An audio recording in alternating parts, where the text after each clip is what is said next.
Na longa lista de cenas surpreendentes que vimos na política nos últimos dias, o Congresso Nacional foi cenário de mais uma.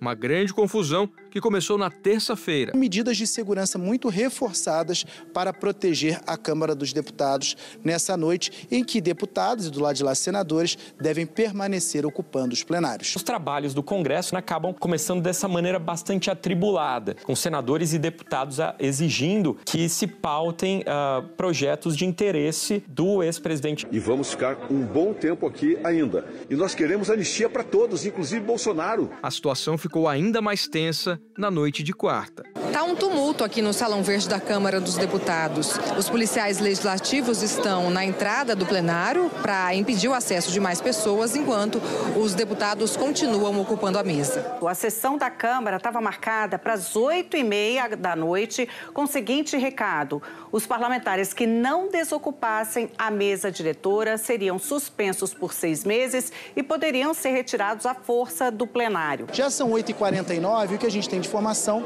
é que os deputados ainda não saíram. A gente acompanha ali o movimento, a deputada Júlia Zanata com o bebê no colo, o que é também considerado um momento ali bastante difícil, de reação. Eu tô com a minha neném ali, é um momento muito importante, por isso que eu vim com ela aqui para a Câmara, porque a gente não pode, ser ameaçado de ser tirado com força policial. E aí o que acontece é que a cadeira do deputado Hugo Motta está sendo usada ali, eles estão revezando, Tudo isso na Câmara dos Deputados, a Casa do Povo. Ao longo de quase 2 dias, aliados de Bolsonaro protestaram. Teve gente com adesivos e esparadrapos na boca. Teve momentos de oração com a Bíblia na mão. Não deixa que o inimigo escarneça, zombe de nós.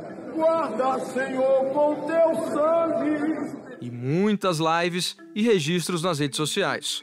Alguns chegaram a dormir embaixo da mesa diretora, enquanto líderes partidários negociavam uma saída. O presidente Hugo Motta entrou no plenário em meio ao tumulto às 10h15 da noite. Vários deputados de oposição ainda à mesa. O presidente tenta assumir o local para poder abrir os trabalhos.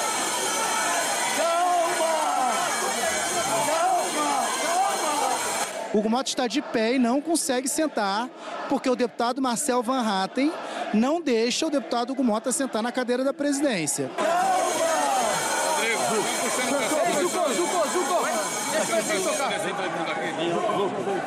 Deixa o presidente tocar. Essas cenas são extremamente graves, assim. Uma ocupação que só terminou 36 horas depois. O deputado Marcos Polon era o outro deputado que não estava permitindo aí que Hugo Motta sentasse na cadeira. Ele agora se levantou. E aí agora há uma gritaria entre os deputados de oposição que estão do lado em cima da mesa e os da base que estão embaixo. E os gritos dos dois lados de sem anistia e anistia já. Hugo Motta assumiu a presidência. Hugo Motta pede silêncio. No Senado, parlamentares chegaram a posar com correntes nas mãos. E Marcos Duval desfilou exibindo a tornozeleira eletrônica. Por lá, a liberação da mesa demorou ainda mais tempo. 47 horas. Houve agora há pouco uma reunião do presidente Davi Alcolumbre com líderes partidários, entre eles o líder da oposição, Rogério Marinho, e aí foi fechado esse acordo. Eles saem dessa obstrução física, eles desocupam o plenário do Senado. Uma crise que entra para a história de momentos constrangedores do Congresso e deixa marcas. Isso é uma vergonha. O Hugo Motta saiu menor nessa crise, mas a democracia também saiu fragilizada. Ninguém que é eleito tem que pedir favor para sentar na sua cadeira. Como a Maria Cristina do Valor escreveu, é o 8 de janeiro dos engravatados. Da redação do G1, eu sou Natuzaneri e o assunto, hoje com Alan Severiano, é... O motim que deixou Hugo Motta sem cadeira. O que a rebelião de deputados revela sobre o poder do presidente da Câmara? O que está sendo negociado e com quem para a retomada das votações no Congresso? Neste episódio, eu converso com o jornalista Thomas Traumann, comentarista da Globo News. Sexta-feira, 8 de agosto. Thomas, é impressionante a capacidade do Congresso de nos surpreender, né? E a gente está conversando aqui horas depois do fim de um motim no Senado e também na Câmara. Queria falar sobre alguns personagens dessa confusão, mas antes te pedir para definir o que aconteceu nesses últimos dias, na tua opinião. Como nomear o que a gente viu, né, pela televisão, na Câmara e no Senado?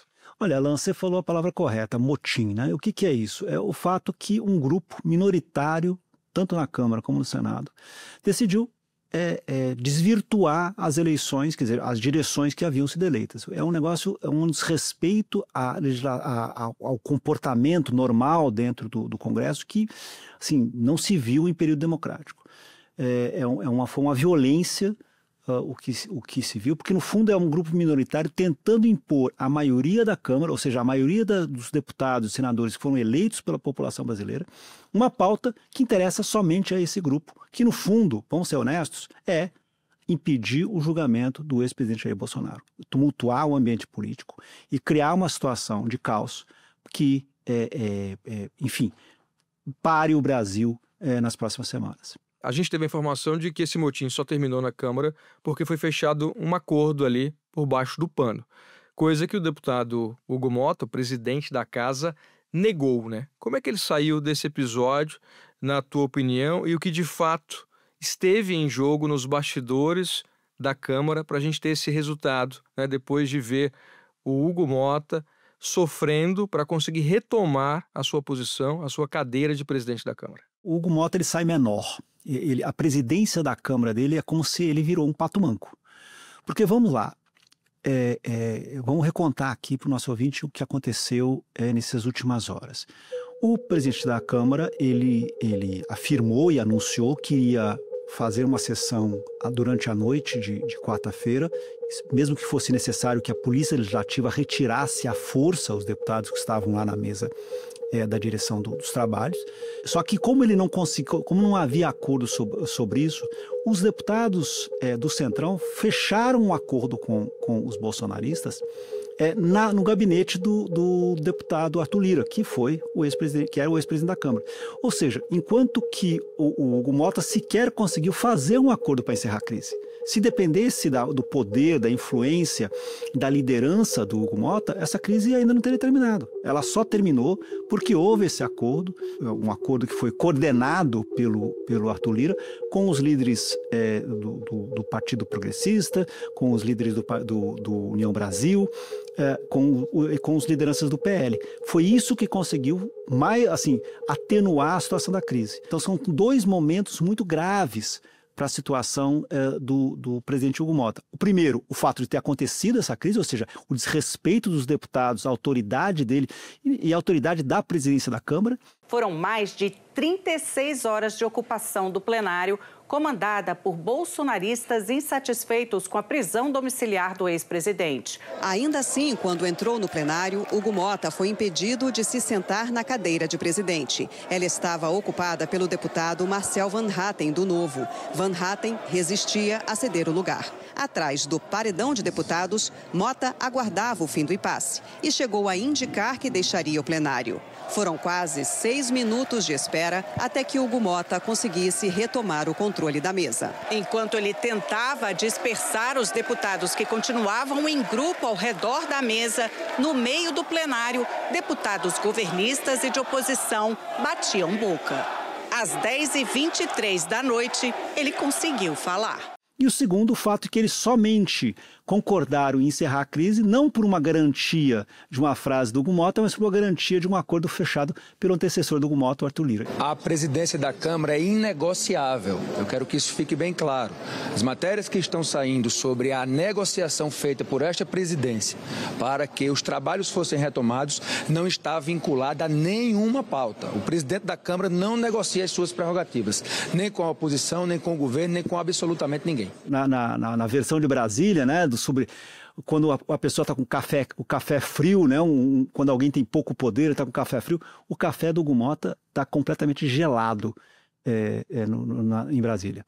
E o que é que foi negociado de fato ali? Porque se falou da PEC das prerrogativas, né, para proteger os deputados, uma atitude aí corporativista por parte da Câmara. Se falou também nesse fim do foro privilegiado e também na anistia. O que é que está nesse pacote, no fim das contas? Então, são exatamente esses três pontos que você levantou. Então, o que eles significam?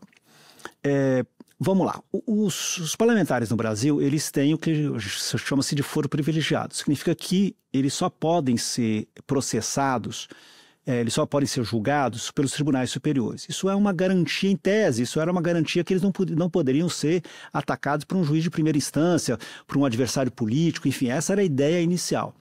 Só que nos últimos anos, como a gente viu, o Supremo Tribunal Federal tem sido extremamente ativo em investigar e processar os deputados. Então, o que os deputados estão fazendo, no fundo, ao mudar essa ideia do foro privilegiado, não é olha só, vamos ser democráticos, a gente também quer estar na mesma situação de todos os brasileiros comuns. Não, eles querem evitar serem julgados pelo Supremo, porque sabe que o julgamento do Supremo vai ser mais rápido e eles podem ser punidos mais rápido. Então, as pessoas em Brasília brincam que essa aí é a emenda anti-Flávio Dino, né? Que é o ministro Supremo que está investigando as emendas parlamentares. Esse é o ponto 1. A segunda é a relação das prerrogativas, o fato que os deputados eles só poderão ser julgados, os crimes comuns que os deputados eventualmente cometam também só vão ser julgados no caso específico da primeira instância, e os crimes que eventualmente eles cometerem, que possam ser julgados pelo Supremo, só vão acontecer se com licença do plenário, ou seja, vai ter que ter o Supremo, vamos dizer que tiver que investigar, vamos pegar o caso agora do senador Duval, que aconteceu nesses dias. Por determinação do ministro Alexandre de Moraes, um senador do Podemos está usando tornozeleira eletrônica. A ordem foi cumprida assim que Marcos Duval desembarcou em Brasília, vindo dos Estados Unidos. Ele está com os bens bloqueados, proibido de usar redes sociais e tem que ficar em casa, à noite e nos fins de semana. Duval estava impedido de sair do Brasil porque ele é alvo de inquérito sobre ataques a policiais federais, mas viajou, mesmo assim, com o passaporte diplomático. Hoje, ele entregou o documento. Ele só poderia receber uma tornozeleira eletrônica depois de um pedido do Supremo à direção, no caso dele, na direção do Senado e a autorização do Senado. Então, no fundo, o que é isso? Uma grande blindagem dos políticos à fiscalização, uma grande blindagem dos políticos a serem julgados pelos seus eventuais delitos. Só que nesse bolo, é importante entender, a oposição bolsonarista quer colocar uma emenda que inclui o ex-presidente Jair Bolsonaro dentro dessas proteções, ou seja, o ex-presidente Bolsonaro também não seria mais o processo que hoje o ex-presidente Bolsonaro está sendo julgado no Supremo Tribunal Federal, ele teria que voltar para a primeira instância. É uma tese muito controversa, como todas as teses jurídicas que envolvem a defesa do ex-presidente Bolsonaro, mas ela é um risco, sim. Se esses projetos forem a plenário, quase é certo que o Partido Liberal vai apresentar uma emenda nesse sentido para tentar proteger o ex-presidente Bolsonaro.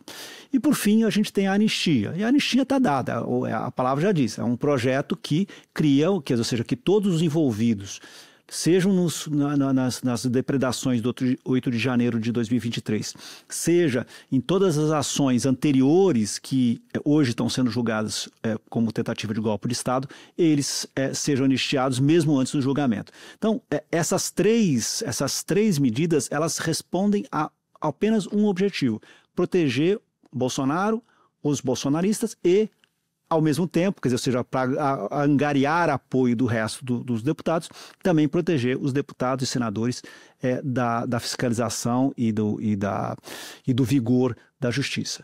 Em que medida, então, essa instrumentalização da Câmara dos Deputados, né, ela reage exatamente aos interesses da família Bolsonaro em conluio com Donald Trump? Se esse pacote que a gente acaba de conversar, ele for aprovado, é exatamente o que o Eduardo Bolsonaro disse em várias entrevistas, que são as pré-condições para o governo Trump, talvez, quem sabe, retirar as tarifas do Brasil. Ou seja, se isso aqui for em frente, isso aqui é uma concessão do Estado brasileiro à chantagem do governo americano de salvar o Jair Bolsonaro em troca das tarifas. Espera um pouquinho que eu já volto para continuar minha conversa com o Thomas Trauman.